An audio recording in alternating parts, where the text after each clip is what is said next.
Hello mga kabukid! So mag-Camigan trip with workmates. So naguna na silang duha. And yan, nanakay na. And then hapit na mi maabot ani. Gamay na lagi kulang. Abot na mi sa amo ang gistayhan. So picture sa. And then liga sa mi og swimming pool. Pawala sa kakapoy sa biyahe.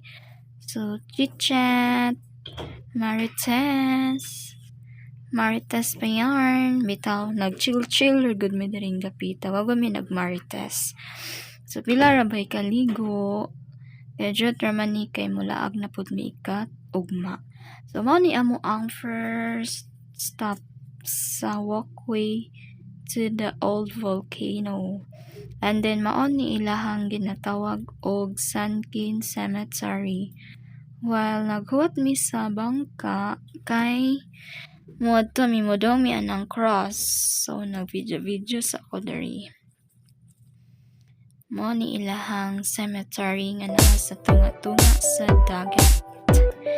Wala pa man ang bangka, so video pa more.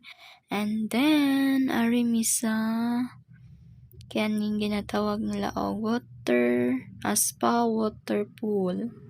So naami diri sa mga bata nga area, wala mi dito sa kanang lalom. So naami nakikuyog mi sa mga bata nga part.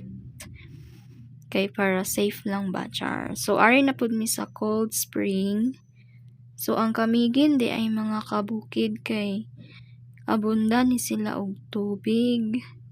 Nani sila cold spring, napod ni sila hot spring, nagan po ni sila falls. So ang duha mga ligo na ni sila una-una, and then as usual ako video pa more. Kahilig mo ako mag video. So padong nami ani mga ligo sa cold spring. So dugay-dugay mi nagkuan kay tugnaw lagi. So sila akong gipauna. And then mga kabukid akong i-flex ang old church diri sa Camiguin. Mo ni ang old church nila. And then i-flex apod na ko ang Hibok-Hibok Spring Resort. So mga kabukid, naligo na kog apil kami ng tulo. Pero wala rami nagdugay ani kay napapod mi laing laagan. So pabugnaw lang kadyot. Kay may na lang ba maka-try puta sa ilahang laaganan diri liguanan nila.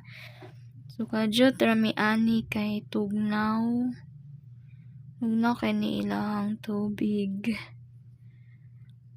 Ang plano nami anig asa sunod nga laagan kay hapit na hapon na. So manguli nami hapit ani ang cold spring sa Camiguin. Ilahang cold spring kay dako pud naa po sa babaw nga part. Ang kami sa ubos lang mi kay ganahan nami aning mabaw di mi atong lalom. So mobalhin nami ani mga kabukid, lahi na sad. So kani siya nga Hibok-Hibok Spring, mao ni ang katong hot bitaw nila. So gikan mi sa bugnaw, balhin na pud mi diri sa init-init nga liguanan nila, o diba bongga. Pasmo ginang lawas ani kay gikan sa bugnaw adto na pud sa init. Aw sakto man siguro no. Init niya. Aw bugnaw niya init. Basta mao na siya dagan kay sila tubig dinhi. More on pool ni sila. Then chika-chika sa mi dinhi. Chika pa more. Kay ganahan mi diri dugay mi diri ni hawas kay init-init ba. Kumpara atong sa cold mga kandingon man siguro mi ani. Pero dugay mi ani ning hawa as in. Taod-taod din mi ani ni hawa kay nice man pud sa pamati bitaw na init-init ang tubig. Manang taod-taod mi nang hawa ani. Nimbalhin pag ani mi sa babaw ani mga kabukid kay ganahan mi sa water nila nga init. Pero di gud pud siya ingon nga init gud kaayo ano. Sakto lang, di ko ka mapasok. Ana lang.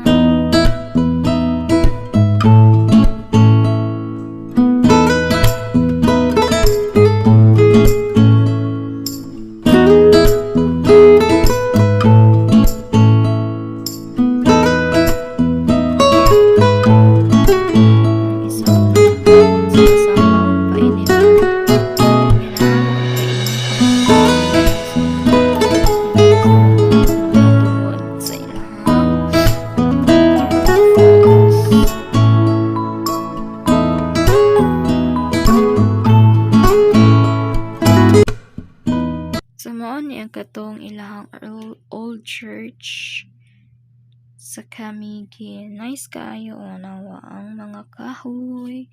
So ari na pud ta sa ilahang Tuazan Falls. So wala ra kami nagdugay anhi kay madlok mi sa kanang tubig bitaw. Mao ni ilahang Tres Marias nga bundok. Ilahang sunset, hapit-hapit pa more. So mao ni mga kabukid, padulong nami uli. So i-flex na ko ang amo ang gistayhan. Mao ni siya an Jan Cas Home 2. Kami ray guest ani kay nag-check out ng uban, so maraming nakatag-iya ani og balay charot. Bitaw kami ra gyud nag-check-in ani this time. So padulong nami manguli. Nag-ready to go nami ani kay mauli na og Bujol. Ningon ana ra kadali ang vacation sa mga trabahante.